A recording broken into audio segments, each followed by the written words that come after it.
Good morning, afternoon, evening, wherever you are. Welcome to NerdTube. It's time to talk about Peacemaker, Season 2, Episode 6. Ignorant is Chris. Now, I have to say, Cheeto, as somebody who likes to have a play on words, this is getting ridiculous. But fair enough. This is actually, Now you know how I feel. but actually, this is a clever one, in my opinion, because Chris Smith, Peacemaker, was quite ignorant in this because he was so oblivious to the world around him. Anyways, we got confirmation on what this world is. I do believe it's Earth X. I'm not sure if you think so. I mean, it just makes me wonder. See, this would be a good opportunity for them to bring back one or two of the CW stars.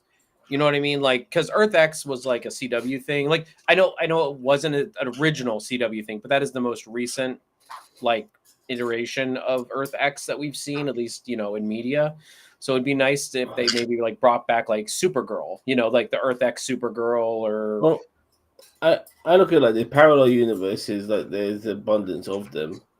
There could be more than one Nazi universe. Oh yeah, absolutely. Because as far as that Nazi universe is concerned, they're they're the unique one, and everything else should be a spin on them. And the fact that every other universe they haven't won, it would probably be ridiculous to them. So I'm sure there should be more than one. But regardless, let's just talk about some of the scenes. Also, we got a good portion of Vigilante in this episode too, and without doubt, this character really needs his own show, in my opinion. He's just so fun to watch. But I actually found him a little bit more annoying this episode. Like I like him normally, but like this episode, I think I don't know. I think Vigilante in moderation. I think he's actually better. I would have agreed with you like last season he needed his own spin-off series, but I kind of actually disagree now. I'm kind of like, I don't know. I don't know if we could deal with a whole series of him. I want it because of his uniqueness. It's the same way Peacemaker's a very unique character, but his friends decide to cop block him and enter his universe. But before we even get any of that, we see with the opening credit scenes, our trio, they're having lunch in a restaurant.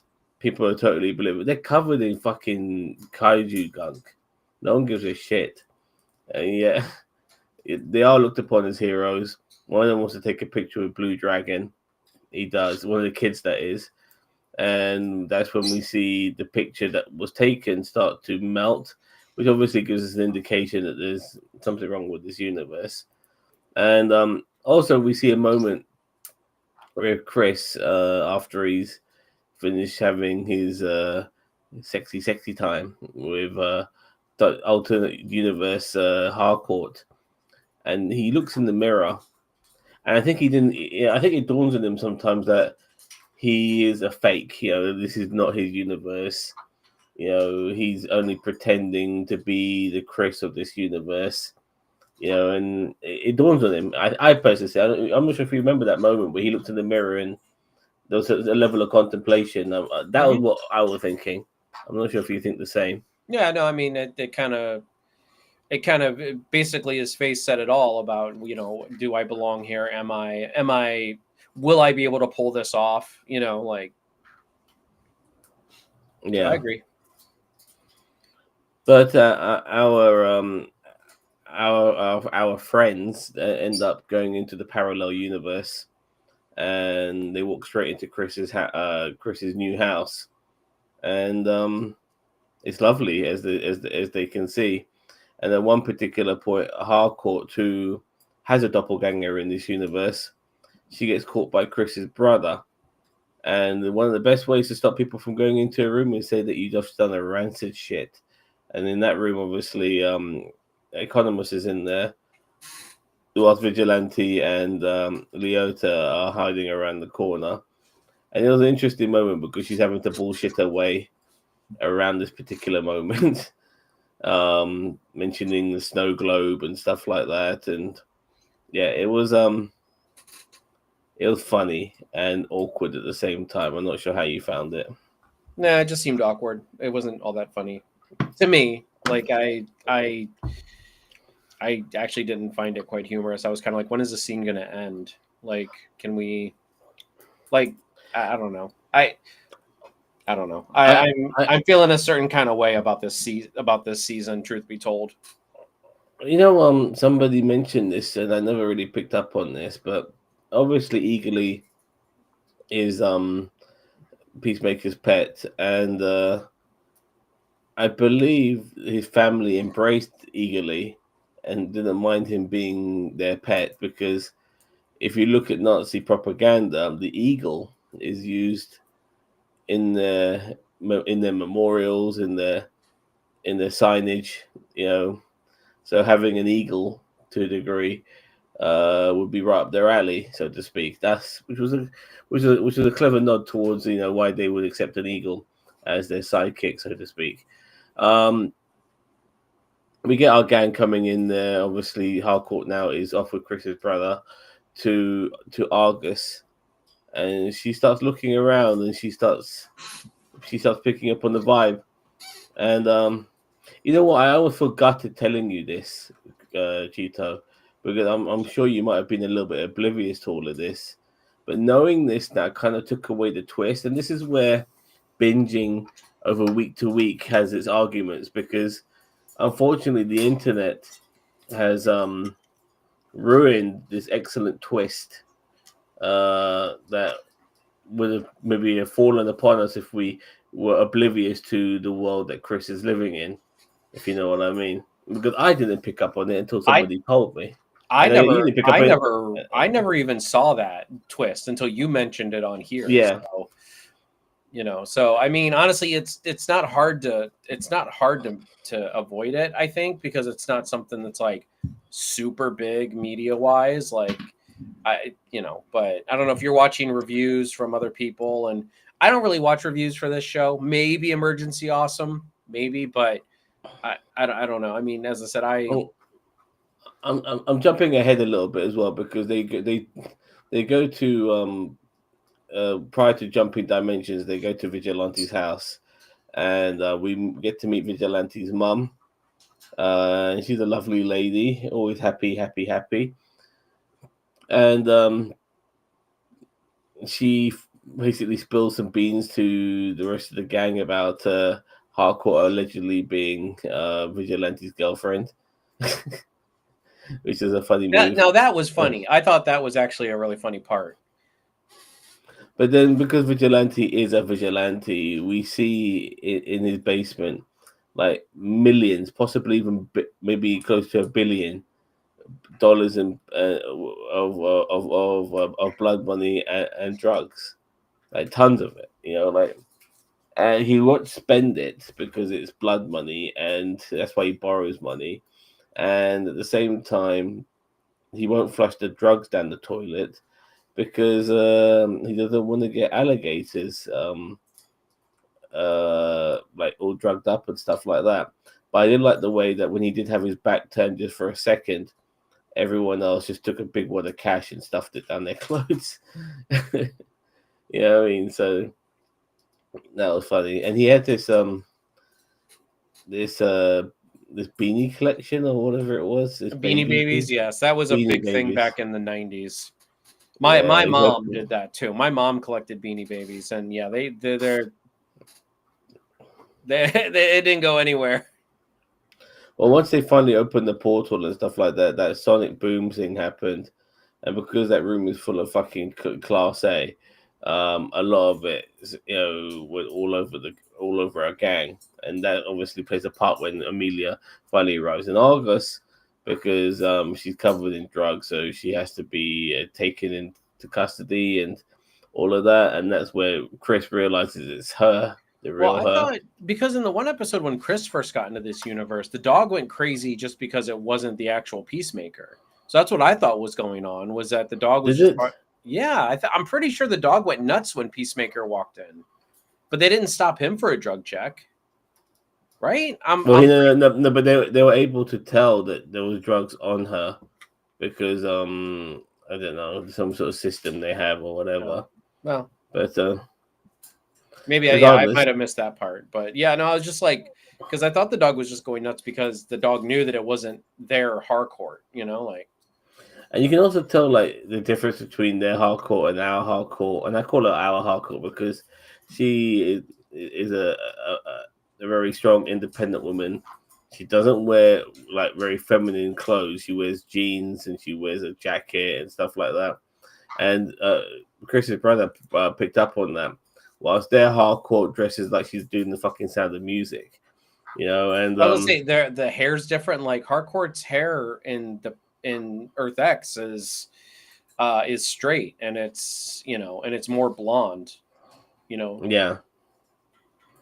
And anyways, Chris is there and like he just spills his heart out to Harcourt, telling her how he feels. But whilst that's happening, Vigilante is determined to find his doppelganger. So he starts, walking towards his house in this earth See, to that was find. another thing that annoyed me, where Vigilante's like trying to find his doppelganger. Like it's very like Kite Man, but not funny, in my opinion. Like that, this is the stuff that's kind of irritating me. Is like I so liked all of it. I liked all of it. I liked the fact that he was finding things really amusing as he's going to his house and like he's seeing all of that these was different fine. things. I just like he's so like freaking like I don't know. This season, Vigilante, who was one of my favorite characters in season one, is now just irritating me in season two. I need to go back and watch season one and just see if like if he's act like if it's the same, like because I'm like I really felt like I liked him a lot more last season than this season. Well, he's laughing at all the little subtle, where he lives. He's laughing at all the little subtle changes. There was one moment though where he sees his dad with his mum, and his dad was a closeted gay man who came out in his universe, Mm-hmm. and she left his mum, but his mum was still very happy, But this guy is with his mum still in this universe, and you can see that the parents they're kind of like no emotion. They almost look like they're zombified, dead almost. They're just watching TV, and that's because he can't come out. In my opinion, I think his dad in this universe is gay, but this is the Nazi universe. I You was know, I was gonna bring that up where I was like that was kind of a nod towards the what we were heading towards, and then I saw that yeah, like I'm like like oh dad's not gay, and I'm like oh so he's closeted in this universe because it might be Nazi because and that's ruined the relation. I mean, in a way, but something like Chris, Adrian Chase's mom. She's a happy lady, even though she's single. Yeah, in the main universe, but that's a lesson to everybody. in this universe, she's not single, but she's obviously unhappy because her husband can't leave her. And because he's gay, and he has to pretend to be in the relationship in order to to stay alive, I guess. The foreshadowing Peacemaker opening dance moves making a swastika love. They make I've seen people talk about that as well when we see the alternative universe do their dance. Their hand gesture is like that, like a fucking SWAT sticker. Yeah. So yeah. Anyways, Adrian finally goes into his room in the basement room, and his keys work on all the locks in his doppelganger's room. And then he goes in there. It's not all full of drugs and stuff, but it's still quite heavily laid out with all types of shit. And then boom, there's his doppelganger. And initially, his doppelganger comes across as quite aggressive, but no, they're pretty much the same. And they start doing all sorts of stuff. They laugh about the same things. They do the little Spider-Man, mean joke as well. They talk about all the things that Oh, they that's like. what I should have made the thumbnail was them doing the Spider-Man meme. Anyway, Yeah. Anyway, I did a different thumbnail, but I'm like, now that I'm thinking about, oh, maybe I should have done the Spider-Man meme as the thumbnail. Anyway, keep going. yeah, and they're constantly going about what they like, about how they can't take a pee when somebody's touching their butt. Like, what the fuck? Who touches your butt while taking a pee? Am I missing something here? Wait a minute. You don't have people just walking around in bathrooms touching people's butts when you pee? Must be an American thing. Regardless, Must be. regardless, when it came down to Peacemaker, that's where they differ. Alternative universe vigilante hates him. He is their arch enemy, which is why he joins up with the Sons of Liberty. And there we And have it. whilst our vigilante, him and Peacemaker are best friends.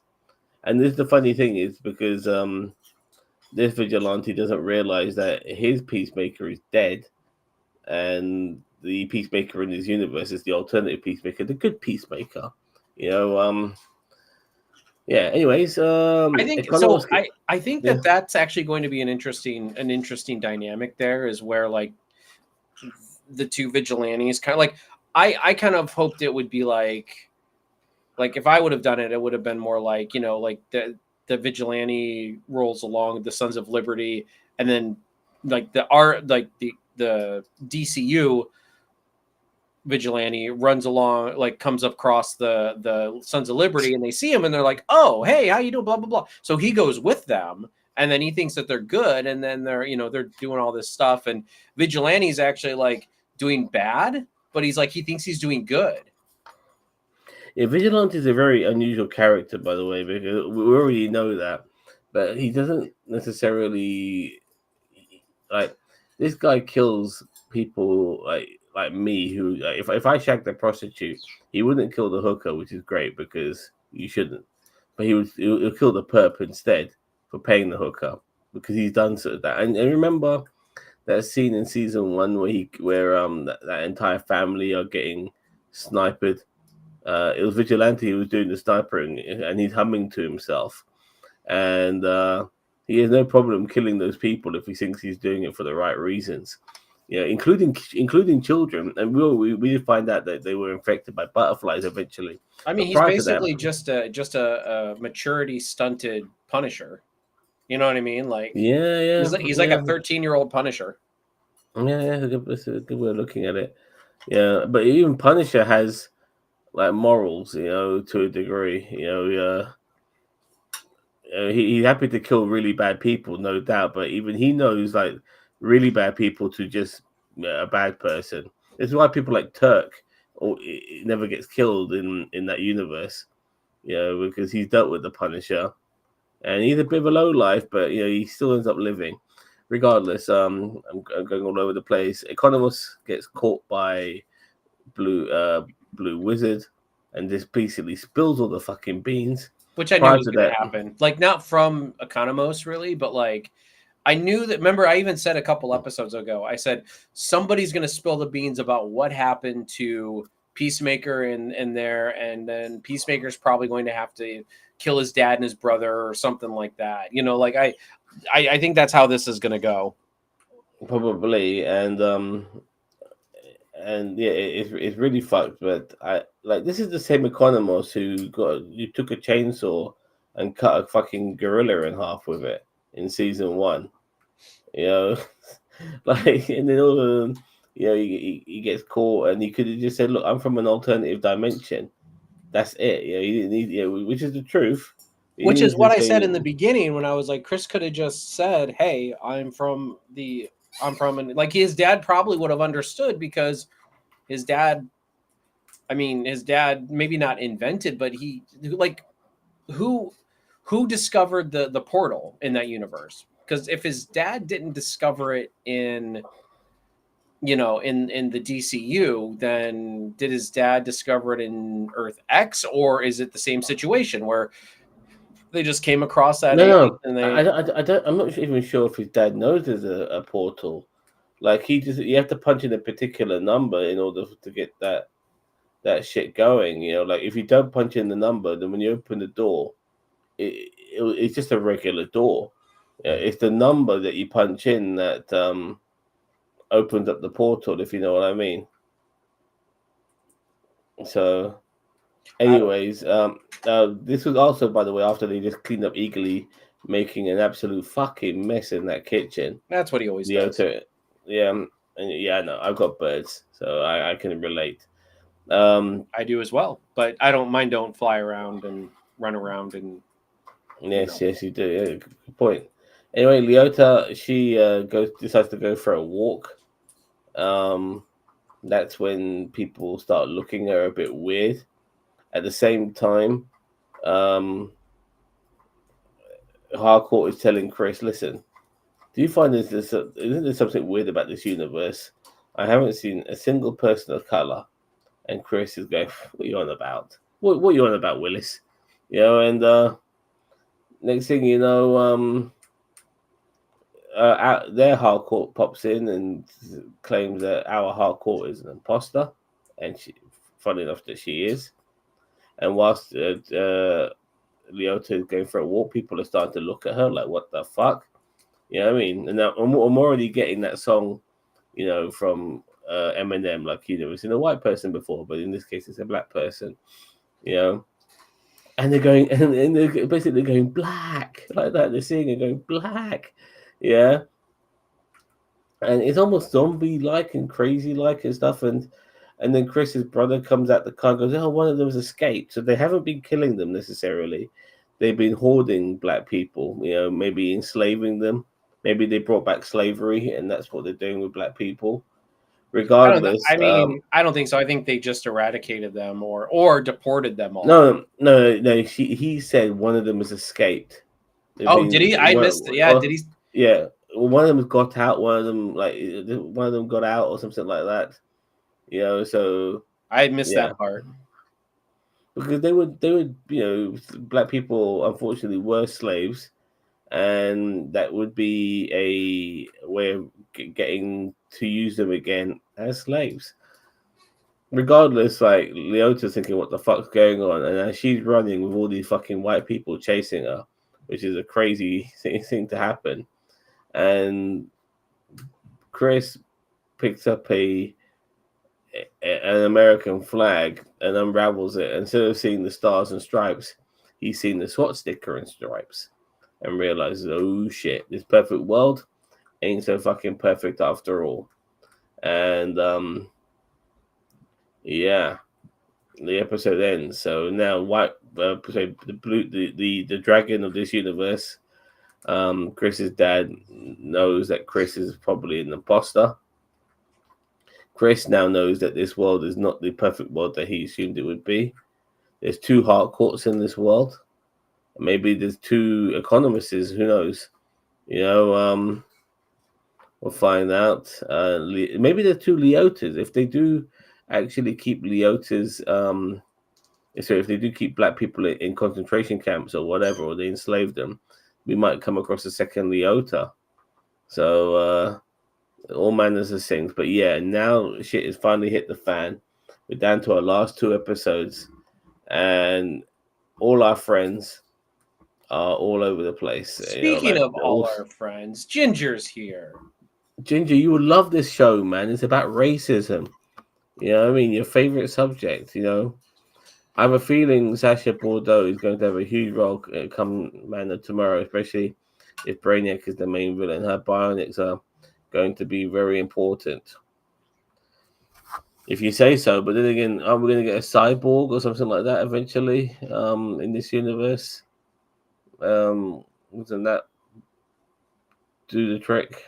I mean, surely cyborg has got to be introduced into this DC universe at some point. Now No, hold the phone, man. I mean, we already got Mr. Terrific. We don't need another tech savvy black dude in this DCU. You need to it's slow totally your different. roll, Zam. It's a totally different type of person, man, regardless of their race. I know. But I'm yeah, kidding. yeah. No, I kind of hope Cyborg's in the. I mean, I kind of hope Cyborg's in in the Teen Titans movie that they're doing. I don't want to be jumping to Brainiac so soon, man. I feel like all right, the second Man Yeah, of but Steel. we've never gotten Brainiac, and I mean, I get it. Like, I get what you're saying. Like, it's like it's too early, but it's almost like we've never had Brainiac. Every time we seem like we're going to get Brainiac, they always reboot. Like some were saying that Man of Steel 2 was going to be about Brainiac. they were talking about introducing Brainiac after Superman Returns, if they were going to do a sequel to that. It's like Oh, we always get to Brainiac and then it just stops. actually, sorry, there's something I totally forgot about this episode. Lex Luthor was in it. And honestly, I felt his the use of Lex Luthor was underwhelming. Like he's doing some sort of deal with Rick Flag. Um, I think it's regarding metahumans and portals and stuff like that. But obviously, he made a portal himself. More black folk shit. Yeah. I was watching. By the way, I don't want people to mistake us for neurotic and all the motherfuckers. I was watching a behind the scenes Suicide Squad Economist. Yeah, Economist. Yeah, he did not know that Daniel once. The actor who plays Economist was doing the motion capture for King Shark. I didn't know that either. I knew that.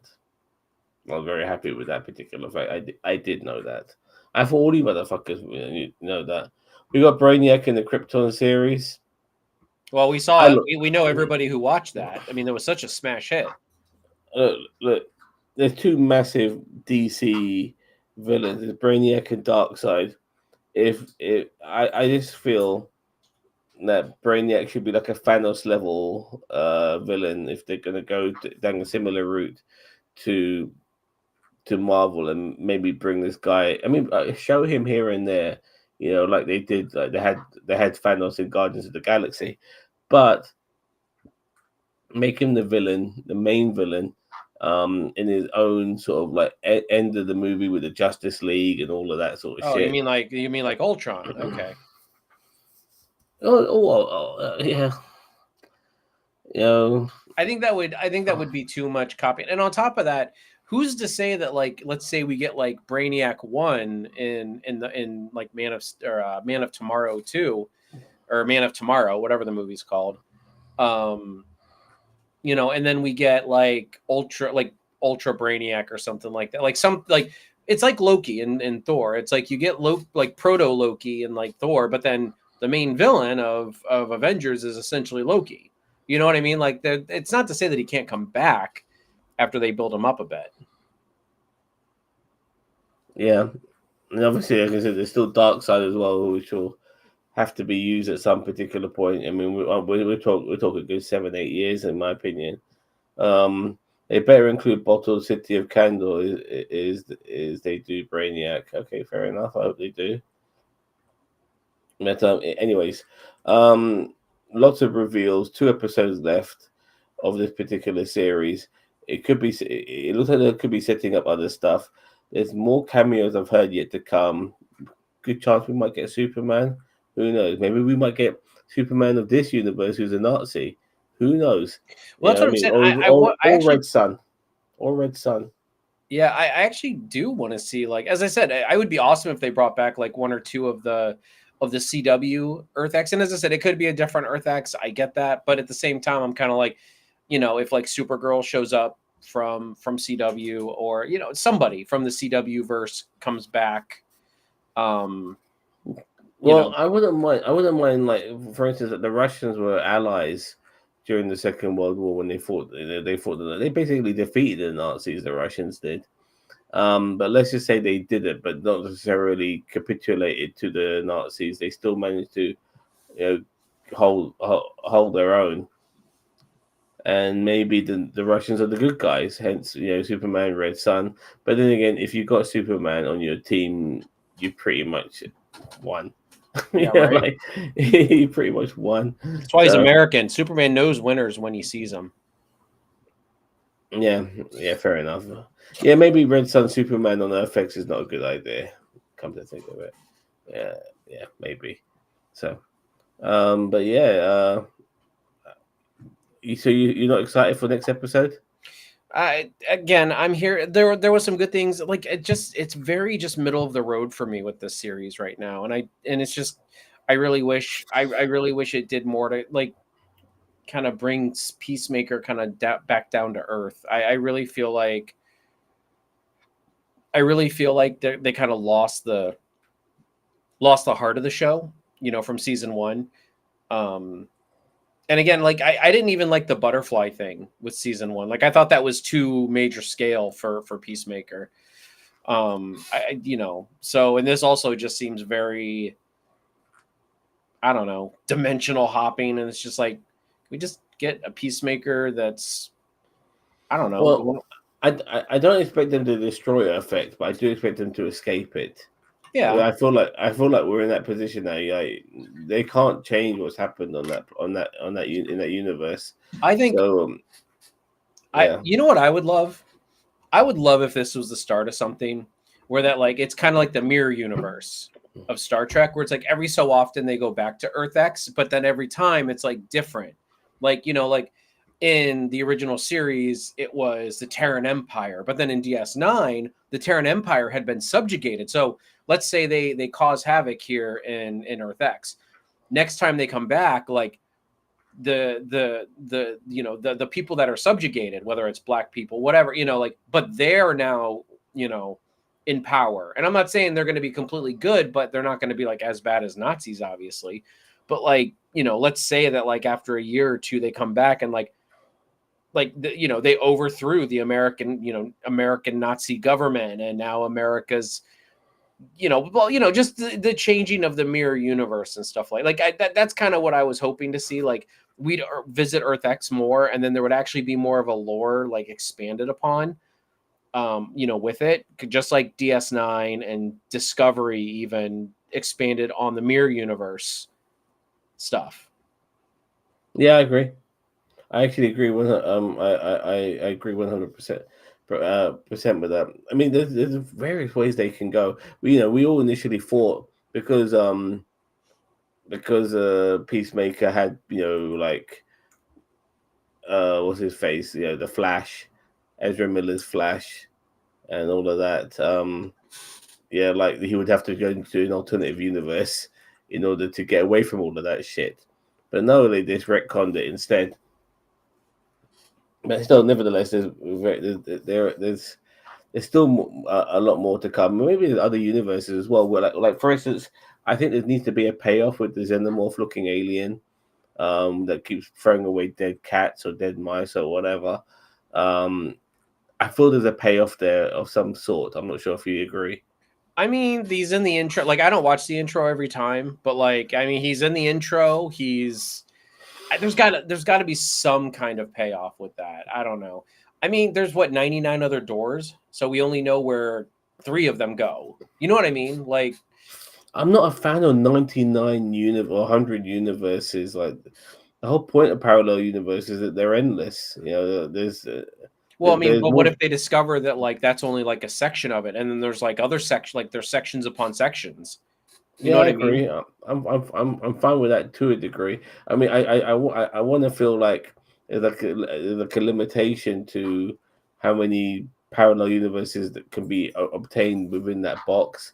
And by the way, talking about that box that was found on that alien, you think there'll be a payoff with that regarding the alien? You mean Maybe for another the one that they took the little purse looking thing yeah, from? Pro- yeah. I I doubt it, but you never know with James Gunn. He can pull something out of his ass pretty quick. Like, I mean, Oh, there's one more thing I forgot. Judo Master. He's on that universe. yeah, we didn't even see him this episode. I was wondering when he was going to show up, and he never did. I think he picked up on shit very quickly. Like he hasn't taken his mask off, but he knows if he does, they'll immediately realize who he is. Like sorry, they'll realize that he's not white and he's fucked.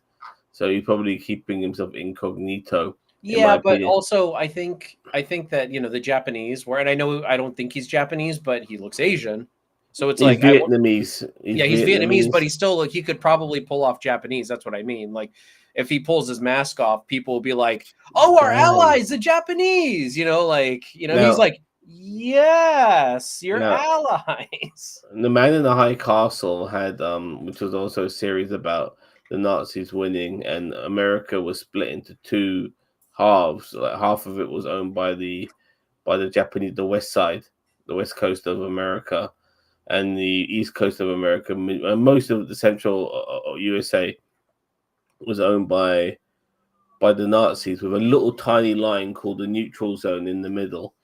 Um, To coin a Star Trek I'm phrase. I'm not sure. I'm not sure how how, like look, if you come if a Nazi today saw somebody who was Japanese, they would fucking hate him. No, not give a shit about the fact that they were Hitler's allies. You know what I mean? I mean, they hate fucking Persians. People forget Persians were fucking Hitler's allies as well. They hate fucking Latin Americans who are descendants of people from Spain.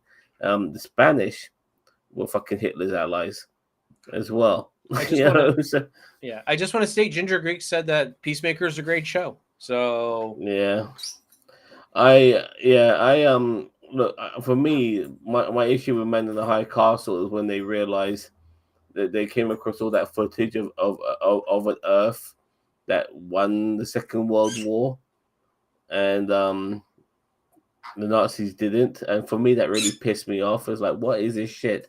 Just have an alternative Earth where the Nazis won it. You don't need all this supernatural shit where there's a film footage of an Earth that is basically our Earth.